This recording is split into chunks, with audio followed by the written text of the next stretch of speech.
Hello and welcome to We View Movies. My name is Charles Geeter. I'm Joe Ellis. And today we're going to be reviewing Jurassic Park. Not Jurassic World, but Jurassic Park, the original. Now this film is based on a book by Michael Crichton. Today's review will include spoilers. So if you haven't seen the film, I suggest you go and watch the film and then come back and watch our reviews afterwards. So, directed by none other than Steven Spielberg in 1993.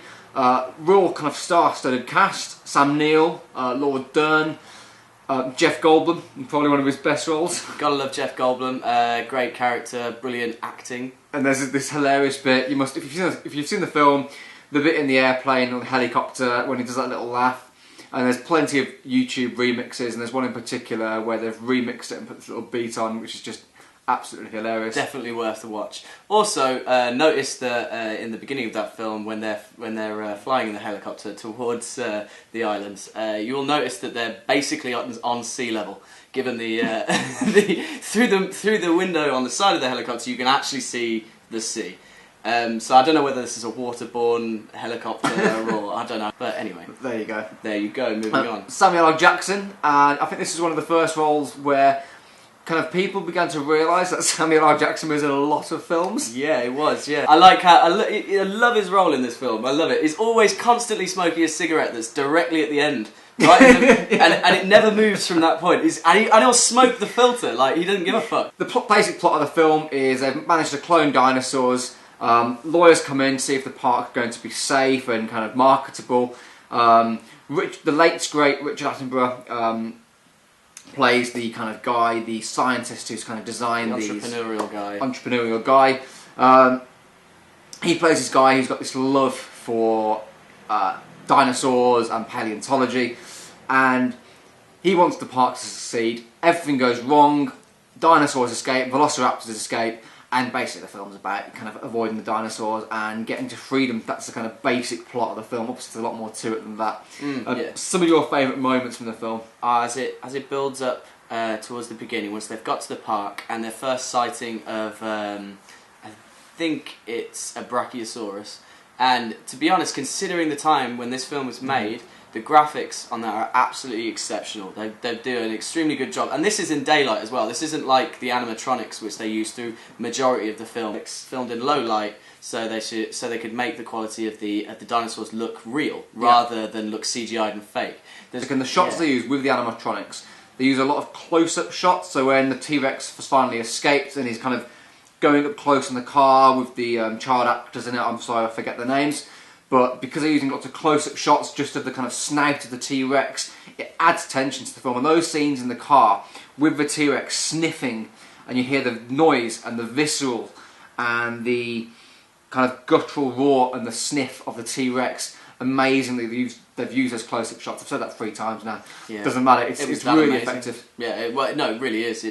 I look at it and I think, how have they done that? I think the amount of production value and team that went into making that look as good as it did, you don't get films like Jurassic Park anymore. And there's this particular scene there's the kitchen scene where the 2 kids are being chased by the raptors and they get trapped. There's this one shot, and I always remember it even now, and I saw Jurassic Park, when I was about 10, 11 years old, and there's one shot when the raptor puts its head up against the circular window, the circular glass window of the kitchen window, and he puts his little eye up, and you see sniffs, and the air and the sniff goes over it and it makes a condensation. That shot is so memorable. I don't know if you guys have the same opinion, but I think that shot's so memorable. There's lots of little bits in this film, there's lots of little moments. The bit when, is it Dennis Nedry?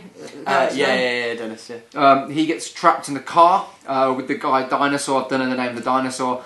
His little frilly head pops out, and there's a little shot, and then it cuts to the wide shot of the car, and he's just being battered and eaten by this dinosaur. Again, it's little moments like that throughout the film that are just memorable. Bringing it back to the scene with the raptors in the kitchen, to be honest, that whole scene is impeccable, because the way the raptors come through, the way you're on edge throughout the whole scene, the shots of the feet as they walk past. Yeah. The little bits and bobs like that, the shot as he jumps up on the counters, yeah, and amazing. The tapping of the nail, do you know what I mean? Little touches like that, and then also one of my favourite little bits in that, when the raptor sees the young girl, and he runs straight for her. He's straight for her, and you're here completely and utterly believing that he's he's looking right at her and he's going straight for her, but in fact he's actually looking at a reflection, and then he goes straight into that, and you're on the edge of your seat. You're on the edge of your seat, and then that's when they run out, and then they're in through the freezer door, they shut the door, and the raptor's at them again like that. And it's absolutely amazing cinema. It keeps you on the edge of your seat the whole way through, and then as soon as you're out there, it's kind of like back to safety, isn't it? They're eating jelly. A little bit about it. There's this kind of moment of real high octane tension. After that, a little moment of kind of calm respite. And then those bits in between that you were just saying. Yeah, it's just like when it's like you can have Samuel L. Jackson 1 minute sat sorting out the computers, everything's broken. He's like, I'm just going to go down there and fix that. And the next thing you know, next time you see Samuel L. Jackson, it's his dead arm on Laura Dern's shoulder. Do you know what I mean? Heaven knows why they put the breaker box and resetting of the power in the raptor paddock. I'll never figure that one out. But I mean, at the same time, you wouldn't have had such an exciting film if they didn't. And you always need to catch yourself and say, this is Jurassic Park, I should not be taking this seriously. It's Jurassic Park, it's a story, it's made up, it's make-believe. And one thing I've got to add before I forget, and who can forget, John Williams' epic, amazing score. This score, I defy anyone, if you want to just make a car journey more epic, if you're driving along a really boring, monotonous road, put the Jurassic Park theme tune on, I guarantee it'll just create an epic car journey. To anything, mate, in your morning routine, play that, I don't know, see if you don't go to work feeling more triumphant, and I don't know. Great, well-talented, skilled people pulling together to create an awesome masterpiece. I don't say that about many films. Here we go, another great bit, amazing bit. When they're on the tour, and they get out of the cars, they're disappointed, they haven't seen any dinosaurs. They're in a dinosaur tour and they haven't seen any dinosaurs. They pull up and the weather's starting to go. You can see now it's time with the weather. The weather's starting to get a bit cloudy, it's going to rain, maybe a bit thunderstormy, and this is when the tides turn. This is when everything starts to get a bit turns from a fun tour into a tragic, horrific story. So they're walking out into the Jurassic Park, and this is where they see the Triceratops just lying there. Obviously, he's been injured because this works on so many levels, because it shows how the people who put the park together don't know what they're doing. They're throwing it together, working under the guidance of John Hammond, who's not thinking it through. And you've got all these poisonous plants, and this Triceratops consume them. It's not working for him. He's then dying, sort of thing, on the floor. And there's a bit where Sam Neill, Alan Grant, leans on the Triceratops, and he's listening to it breathe as it lifts him up like that. And the way that looks, it's all animatronics, and it's in bright daylight, and it looks amazing. It looks really good. Like, you can tell it's not real, but you can tell CGI is not real, but it looks great. And that's why I actually like to, just kind of briefly touching on Jurassic World, that's what I like, the bits in Jurassic World that use animatronics. Again, it's a very similar moment when Chris Pratt's character finds a dying Brachiosaurus, and that's an animatronic, but I believe. That's it? I didn't know that, yeah. And he puts sand on and you see that breathing. Oh, that's amazing. But those bits, as you say, there's no other way they could do it other than animatronic. That's true. I looked at that and I thought that looked amazing. I thought it looked great. I mean, as we all know, CGI nowadays is amazing. It is great. So sometimes the need for animatronics probably wouldn't be as necessary. But I mean, don't want to talk about Jurassic World too much, but it was a great film. But yeah, I mean, talking about Jurassic Park holds up best. I mean, you go first Jurassic Park and last Jurassic Park are the best two. Everything in between you could go without seeing it, and I would say that you'd be better off for not seeing them. I went to see them all, as most people did, because it's Jurassic Park and I loved the first one. Second and third one kind of mould into one for me. Really, really bad films. It just points out to me how amazing the narrative and storyline is of this really vast, crazy, like, theme park. Theme park of your dreams, essentially. It's a theme park of your dreams. And it made dinosaurs cool. It did. I mean, not that we did. Like, I already liked dinosaurs. I already had a dinosaur book in which I read about dinosaurs and stuff. And also, I don't know about this film, but this film taught me a couple of extra dinosaurs, like Gallimimus and Diplodocus, and Brachiosaurus. And I still can't remember the damn name of that frilly-haired one. Yeah, it's really pissing me off. That is a shame that I can't remember that one either. But that one, that was the one that squirts out that black tar into his face, and then that's when Dennis. Good old Dennis. You know what? Let's talk about Dennis. Dennis has got a really, really good role in this film. Without Dennis, you don't have the climactic ending.